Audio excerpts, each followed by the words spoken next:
பொன்னியின் செல்வன் மூன்றாம் பாகம் கொலைவாள். அத்தியாயம் 8. ஐயோ! பிசாச்சு! கற்பக விருட்சம் பூங்குழலியின் மீது வர்ண மலர்களைச் சொரிந்தது. தேவலோகத்து கின்னரி வாத்தியங்கள் இன்ப கீதங்களைப் பொழிந்தன. ஏன்? பூங்குழலியின் மேனி நரம்புகளே யாழின் நரம்புகளாகி தெய்வகானம் இசைத்தன. இளவரசரின் கனிவு செறிந்த மொழிகள் அவளுக்கு அத்தகைய போதையை அளித்தன. இளவரசே, நான் தேவலோக கன்னிகை அல்ல, ஏழை ஓடக்கார பெண். தாங்கள் அருந்தியதும் தேவலோகத்து அமுதம் அல்ல, குழகர் கோயிலில் கிடைத்த பாலமுதம் என்றாள். நீ தேவலோக கன்னிகையில்லை என்றால் நான் நம்பிவிடுவேனோ? வருணனின் திருப்புதல்வி அல்லவா நீ? சமுத்திரகுமாரி, எத்தனை தடவை எனக்கு நீ உயிர் அளித்திருக்கிறாய்? உனக்கு நான் என்ன கைமாறு செய்யப் போகிறேன் என்றார் இளவரசர். ஐயா, இன்னும் ஒரு பகலும் ஒரு இரவும் தங்களுடன் இருக்க இந்த ஏழையை அனுமதிக்க வேண்டும் என்றாள் பூங்குழலி. அது எப்படி முடியும்?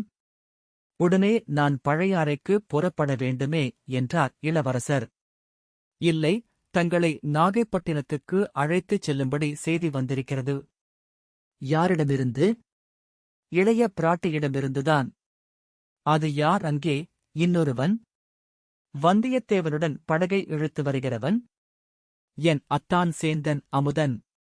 இளைய பிராட்டி அவனிடம்தான் செய்தி அனுப்பியிருக்கிறார். தங்களை நாகைப்பட்டினத்தில் உள்ள சூடாமணி விஹாரத்திற்கு அழைத்துச் செல்லும்படி. ஆஹா! என் தமக்கையின் மனம் மாறிவிட்டதா?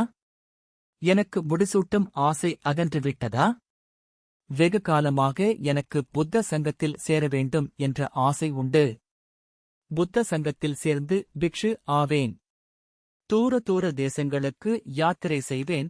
சாவகம், கடாரம், மாயிரடிங்கம், மாபப்பாளம், சீனம். ஆஹா, என்னுடைய பாக்கியமே பாக்கியம்! பூங்குழலி, வா, போகலாம் என்று கூறி இளவரசர் எழுந்து நின்றார். அவருக்கு இன்னும் முழு நினைவு வரவில்லை. சுரவேகத்திலேயே பேசுகிறார் என்று பூங்குழலி சந்தேகித்தாள். அதே சமயத்தில் தூரத்தில் ஓலமிடும் குரல் ஒன்று கேட்டது.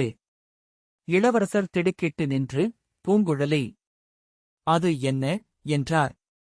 ஆந்தை கத்துகிறது ஐயா என்றாள். இல்லை, அது மனிதக் குரல்.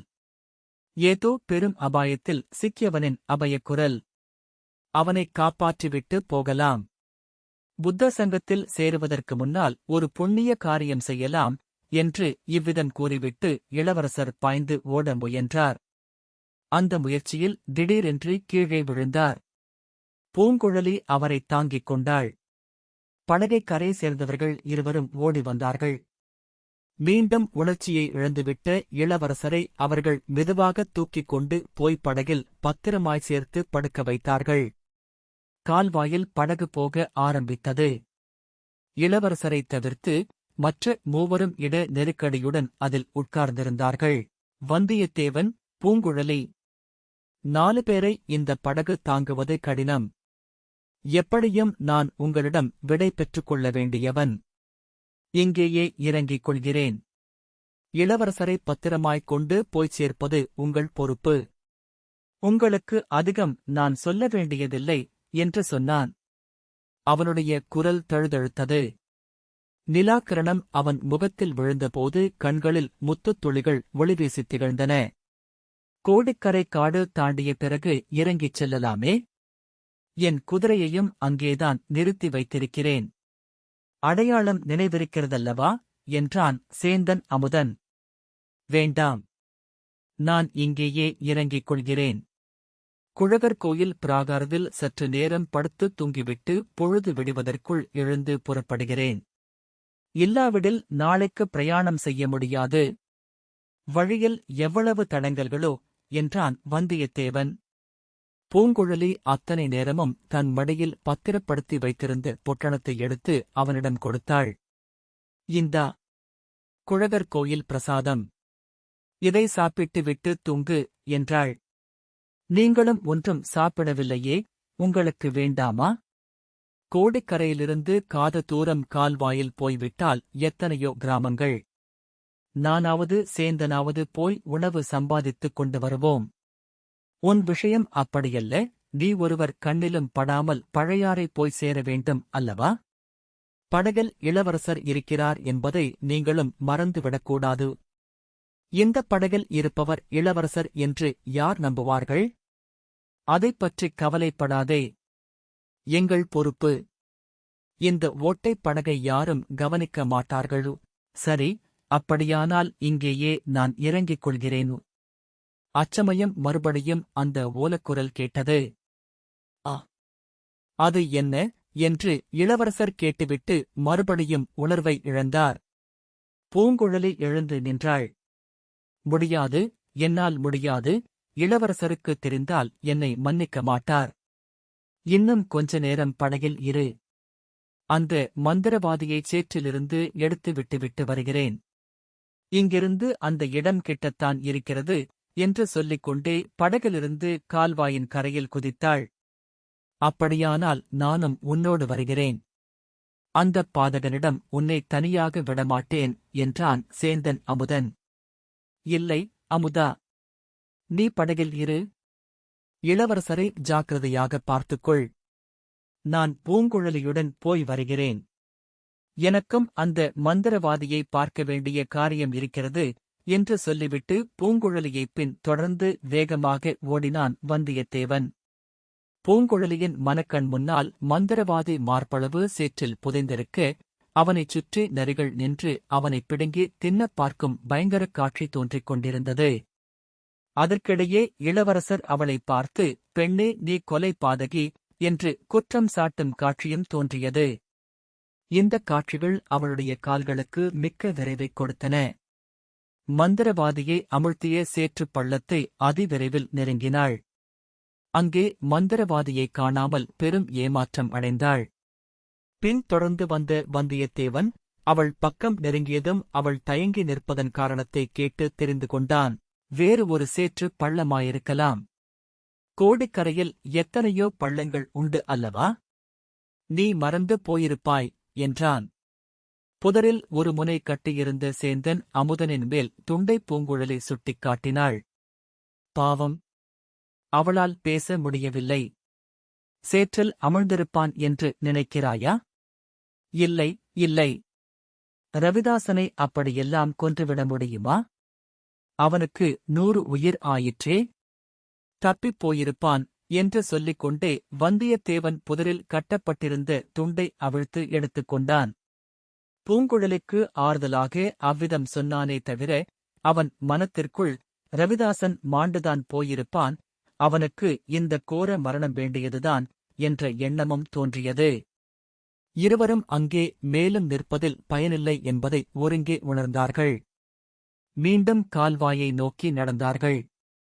கால்வாயின் கரைகளை அங்கே இருபுறமும் மரங்கள் மறைத்துக் கொண்டிருந்தன. ஒரு மரக்கிளையை பிடித்துக்கொண்டு நின்று இரு உருவங்கள் எட்டிப் பார்த்தது தெரிந்தது. அவற்றில் ஒன்று ஆண் உருவம், இன்னொன்று பெண் உருவம். அதோ என்று பூங்குழலி சுட்டிக் காட்டினாள். ஆமாம், அவர்கள் யார் என்று தெரிகிறதா? மந்திரவாதி ஒருவன். இன்னொருத்தி என் அண்ணன் மனைவி. எனக்கு முன்னால் அவள் வந்து மந்திரவாதியை விடுவித்திருக்கிறாள். நல்லதாய்ப் போயிற்று. நல்லது ஒன்றுமில்லை. கால்வாயில் படகு வருவதை அவர்கள் உற்றுப் பார்க்கிறார்களே. அச்சமயம் 2 உருவங்களில் ஒன்று திரும்பி இவர்கள் வரும் திசையைப் பார்த்தது. உடனே 2 உருவங்களும் புதர்களும் அடியில் மறைந்துவிட்டன. ஐயோ, அவர்கள் நம்மையும் பார்த்து விட்டார்கள். பேசாமல் என்னுடன் வா. நான் ஒரு யுக்தி செய்கிறேன். நான் என்ன சொன்னாலும் ஆச்சரியப்படாதே. என்னை ஒட்டியே பேசு என்றான் வந்தியத்தேவன். இருவரும் மேற்கூறிய உருவங்கள் நின்ற இடத்துக்கு சமீபமாகப் போனார்கள். அந்த இடத்தை கடந்து சிறிது அப்பால் சென்று கால்வாயின் ஓரமாக உட்கார்ந்து கொண்டார்கள்.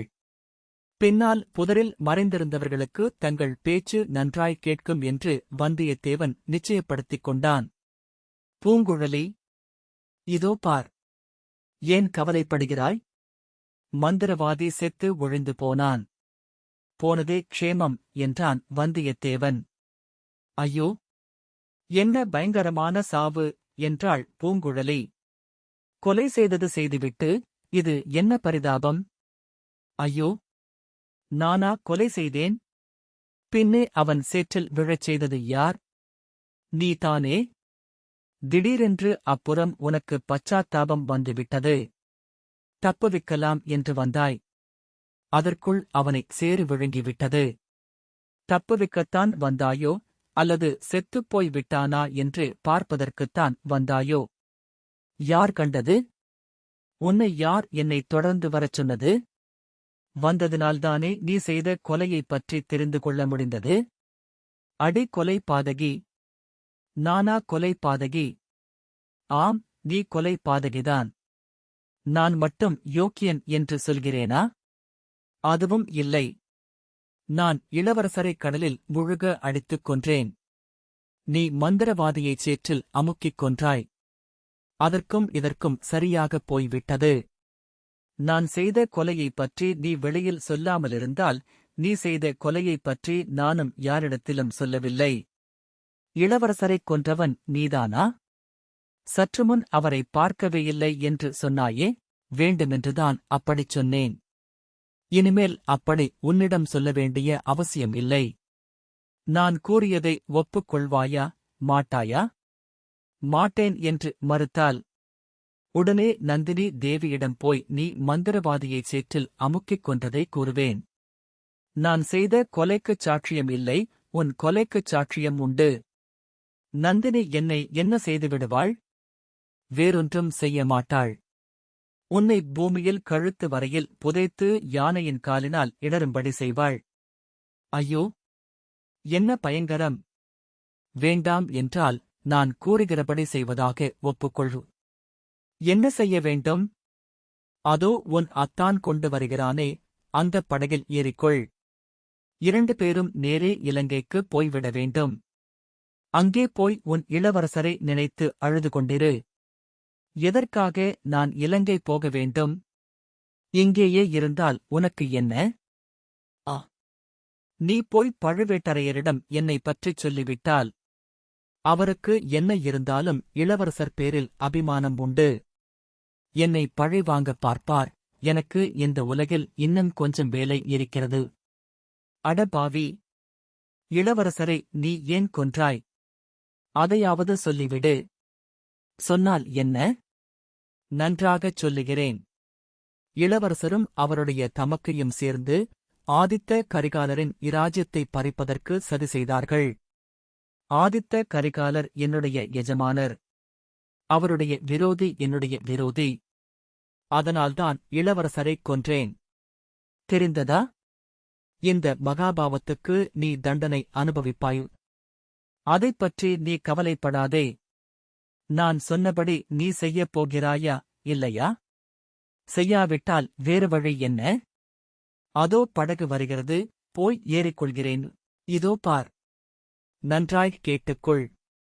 படகில் ஏறியதும் நேரே கடலை நோக்கிச் செல்ல வேண்டும். கோடிக்கரை பக்கம் திரும்பினாயோ, உன் கதி அதோ கதிதான். இங்கேயே இருந்து நான் உங்கள் படகைப் பார்த்துக் கொண்டிருப்பேன்.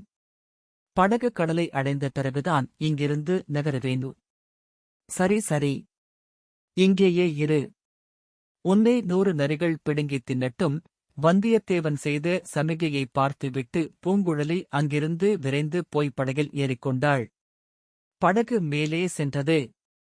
வந்தியத்தேவன் அவளிடம் கூறியபடி அங்கேயே உட்கார்ந்திருந்தான். அரை நாழிகை சென்றது. படகு கால்வாயில் வெகு தூரம் வரை சென்று மறைந்தது. திடீரென்று வந்தியத்தேவனுக்குப் பின்னால் ஹா ஹா ஹா என்ற ஒரு பயங்கரச் சிரிப்பு கேட்டது. வந்தியத்தேவன் திடுக்கிட்டவன் போல பாசாங்கு செய்து சட்டென்று எழுந்து நின்று பார்த்தான். மந்திரவாதி புதர்களுக்கு மத்தியில் எழுந்து நின்று பேய் சிரிப்பது போல பயங்கரமாய்ச் சிரித்தான். ஐயோ! பிசாச்சு என்று அலறிக்கொண்டு வந்தியத்தேவன் அங்கிருந்து ஓட்டம் பிடித்தான்.